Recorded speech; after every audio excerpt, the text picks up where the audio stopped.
আলহামদুলিল্লাহ আল্লাহর রহমতে বর্তমানে ওনার ক্যান্সার মার্কার টেস্টগুলো সম্পূর্ণরূপে নেগেটিভ। মানে ওনার শরীরে বর্তমানে কোনো প্রকার ক্যান্সার নাই এবং উনি ব্লাডও আলহামদুলিল্লাহ আগের থেকে অনেক ভালো আছে।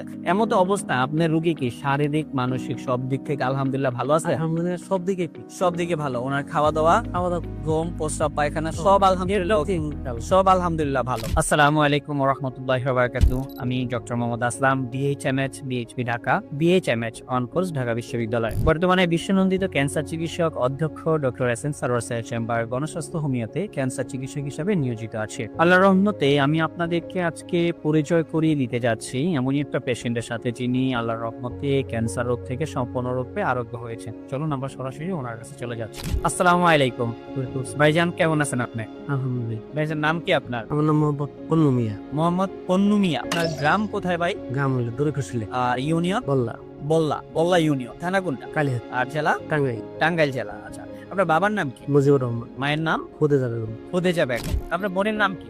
জায়দা। জায়েদা। জায়েদা আপনার কি বিয়ে হয়ে গেছে? বিয়ে হয়েছে। আপনার স্বামীর নাম জানেন? স্বামীর নাম খসরু মিয়া। খসরু মিয়া। আপনাদের এলাকাতেই বিয়ে হয়েছে? আমার ফুফাতো ভাইয়ের সাথে বিয়ে। ফুফাতো ভাইয়ের সাথে। তার মানে আপনাদের খোঁজ করলেই ওনাকেও পাওয়া যাবে। হে, সমস্যা নেই, পাশাপাশি। আচ্ছা, ওনার কি সমস্যা ছিল ভাই সর্বপ্রথম? সমস্যা ওনার হইলো হঠাৎ করে পেটে ব্যথা হয় এবং কি পেশাবের সাথে ব্লাড আসে।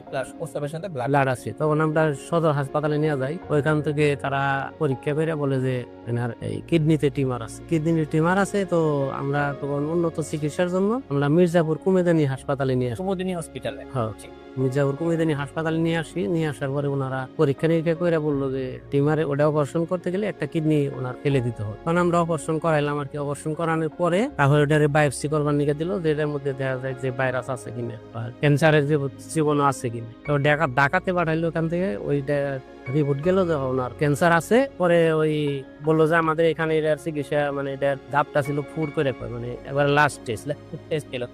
লাস্ট টেস্ট বললো যে আমাদের এখানে এটার চিকিৎসা হবে না, আপনারা ওই এই মহাখালীতে যাও। মহাখালী ক্যান্সার হাসপাতালে। পরে আমরা ওনারে নিয়ে আসলাম, আমার বোনের মহাখালী হাসপাতালে নিয়ে আসলাম। মানে অপারেশনের পরবর্তীতে মহাকালী। পরে ওখান থেকে ওনারা মেডিসিন লিখলো। তা আমি বললাম যে মেডিসিন লিখতেছেন মাইসের না থেরাপি দেয়, এরকম শুনি যে ক্যান্সারের রোগীকে থেরাপি দেয়। তা আমাদের থেরাপি দিবেন না? বললো যে না, থেরাপি চলবো না, এটা যে ব্যয়বহুল থেরাপি এটা আপনারা দিতে পারবেন না। কিরকম ভাই বল যে একটা থেরাপিতে 2 লক্ষ 2.5 লক্ষ টাকা খরচ কমপক্ষে 20টা দিতে হইব। তখন আমরা তো বললাম যে না, এই ব্যয়বহুল চিকিৎসা তো আমরা দিতে পারবো। তারপরে থেকে মেডিসিন লেখা দেয়, মেডিসিন আমরা স্টার্ট করি। মেডিসিন খাওয়ার পরে 1 মাস খাওয়ার পরে রোগীর কোনো উন্নতি হয় না। যে ওটা মেডিসিন খাইলে পারা মানে কোনো খানা দানাই করতে পারে না, মুখটা মানে একবারে জ্বলে যায়। ওটা তো বললো যে এই ট্যাবলেটটাই থেরাপি, যে ক্যাপসুলটা মানে ওরাল কেমন, যেটাকে আমরা বলি খাওয়ার মাধ্যমে। তো ওটা খাইলে ওরা পানিটাও খাইতে পারে। রোগীর হালাত খুব খারাপ। এর মধ্যে আপনাদের এই গণস্বাস্থ্য হোমিওর একটা ভিডিও আপনি পাইছেন আর কি। আচ্ছা, পাওয়ার পরে আমি যোগাযোগ করি, পরে এখানে আসি। তো আল্লাহর রহমতে আপনি এই যে চিকিৎসা করলেন, আমরা কত মাস পরে আপনাকে পরীক্ষা দিয়েছিলাম? 4 মাস পরে। 4 মাস পরে আমরা আপনাকে পরীক্ষা দিয়েছিলাম। 4 মাস পরে পরীক্ষা রিপোর্ট গুলো কি আসছিল? 4 মাস পরে পরীক্ষার রিপোর্ট তো ভালো আসছে। এটা ছাড়া আমরা এই ক্যান্সারটাকে আরো কঠিন ভাবে আইডেন্টিফাই যে আর তো অন্য কোথাও কি আছে কিনা সেটা দেখার জন্য আমরা ক্যান্সারের যে মার্কার গুলো আছে সেই মার্কার টেস্ট গুলো আমরা এখানে করেছিলাম। আলহামদুলিল্লাহ আল্লাহর রহমতে বর্তমানে ওনার ক্যান্সার মার্কার টেস্ট গুলো সম্পূর্ণরূপে নেগেটিভ। মানে ওনার শরীরে বর্তমানে কোনো প্রকার ক্যান্সার নাই এবং উনি ব্লাডও আলহামদুলিল্লাহ আগের থেকে অনেক ভালো আছে। এমতো অবস্থায় আপনার রোগী কি শারীরিক, মানসিক সব দিক থেকে আলহামদুলিল্লাহ ভালো আছে? আলহামদুলিল্লাহ সব দিকে ভালো। ওনার খাওয়া দাওয়া, ঘুম, প্রস্রাব, পায়খানা সব আলহামদুলিল্লাহ ভালো। আচ্ছা, আপনি যে আমাদের এখান থেকে চিকিৎসা করে আল্লাহর রহমতে ভালো হয়েছেন, এই বিষয়ে জাতির কাছে কি বলতে চান যদি কিছু বলেন? জাতির কাছে বলতে চাই, এলোপ্যাথি চিকিৎসা করে যে ব্যয়বহুল, তারপরে নিশ্চিত মৃত্যু আমাদের ওইখানে আরো ঘটছে।